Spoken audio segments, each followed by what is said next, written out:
Hey everyone, Joe here.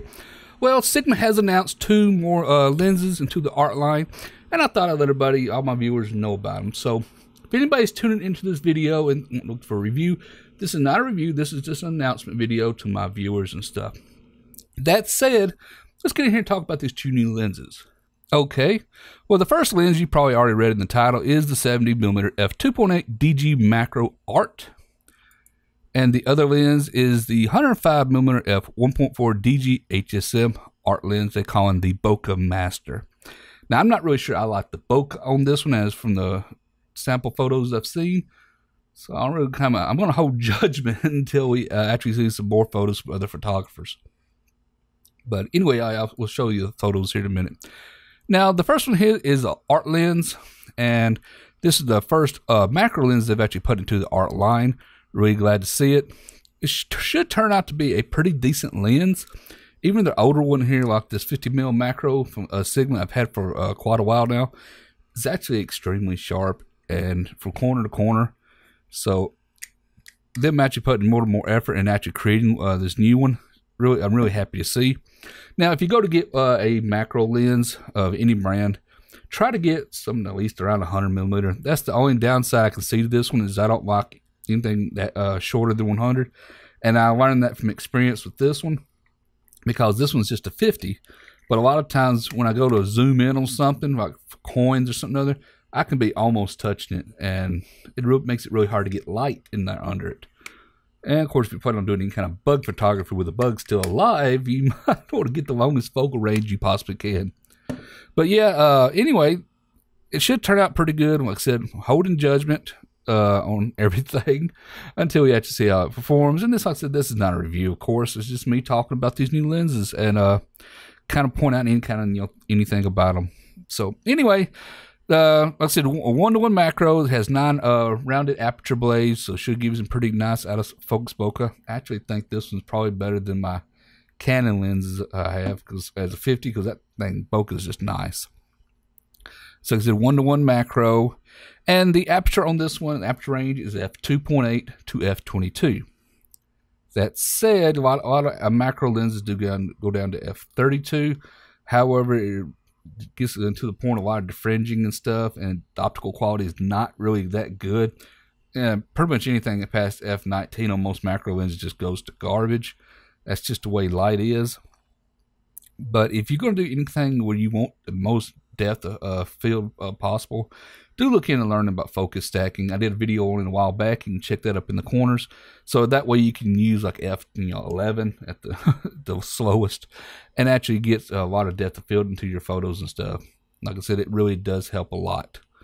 But anyway, it looks pretty interesting. I can't wait to see how it performs. If anybody's wondering, it does have a 49mm filter thread. So if you want to put a protection filter or you have some macro attachments, 49 is pretty small. Not even sure if I even got one for my ring light and stuff that I use for my macro work.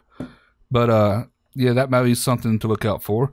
But if you do get to buy any filters, at least 49s are pretty cheap. Okay, well that's just going over that one. Let's kind of pop over here to the Bokeh Master, they're calling it. Now, a lot of people saying f1.4 should give you some really good out of focus backgrounds and stuff. A lot of people saying, well, you get to use a higher ISO and all that. I really don't know about this lens just yet, because one, it doesn't have any image stabilization. So even if you get like f1.4, you're thinking this one's going to be better than, say, like a 70 to 200, for example, f2.8 lens. Really, yeah, you could get some more natural, be faster if you shoot at f1.4.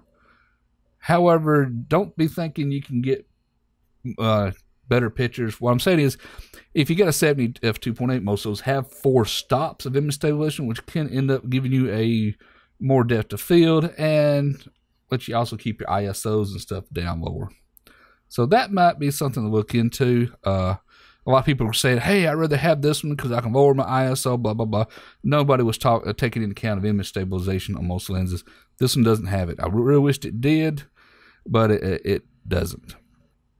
That said, You can stick it on a tripod. You don't have to worry about the image stabilization. And like I said, f1.4, they're calling it the Bokeh Master. Now, it has, I think, 9 rounded aperture blades. Let me see here. Yeah, 9 rounded. Minimum aperture on this one only goes down to f16, which is more than enough. And the maximum magnification ratio is 1 to 8.3. Let me see if there's anything else. It will come out for Sony. A lot of Sony lovers going to love that one. And it has 3, fluorine-ish low dispersion elements and 2 SLD low dispersion elements. And the rest are spherical elements. But let's go over here. I want to show you these images. And these are images from Sigma's sample gallery. And from a distance, they look kind of okay. But I don't know, me, when I personally get in here and start looking at this Bokeh, yeah, it looks soft. But something about it just, I don't like. It just feels like it's, I don't know, maybe just be the backgrounds that were behind what they took a photo of. While the lens looks completely tack sharp.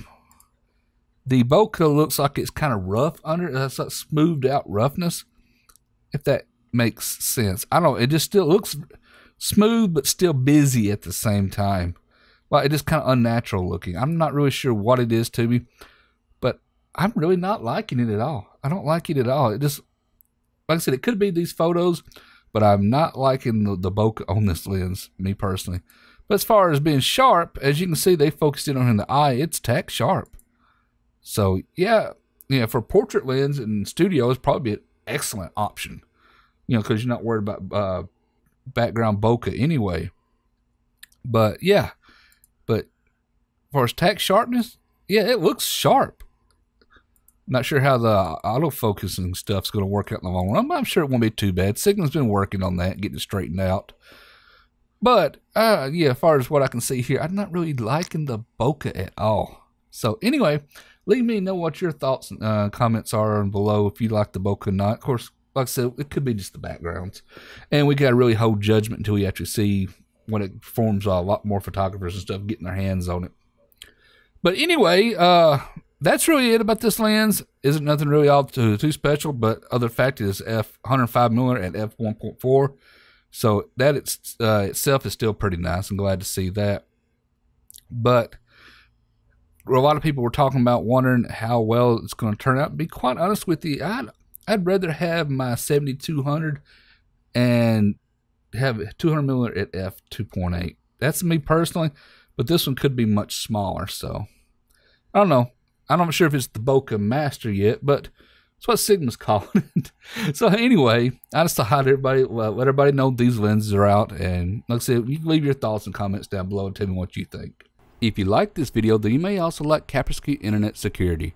Kaspersky Internet Security can help you surf, socialize, and shop while helping protect you from infections, ransomware, phishing, and identity theft. Learn more by clicking the link in the description below. Okay, everyone, well, that's it for this video. I appreciate you watching and everything. If you like this video, how about giving me a thumbs up? Thumbs up's always highly appreciated. And if you're not a subscriber to my channel yet, go ahead and take time to subscribe. Subscribing's free. It's for you. And let you know when I release more videos. And like I said, when these items do get released and stuff on Amazon, they'll be linked down in my Amazon store. Link for it's also down in the description below, as well as the link to my Spreadshirt store, which you should check out and find cool photography shirts and stuff that I'm working on. But anyway, that's it for this video one. I hope to see y'all in the next one.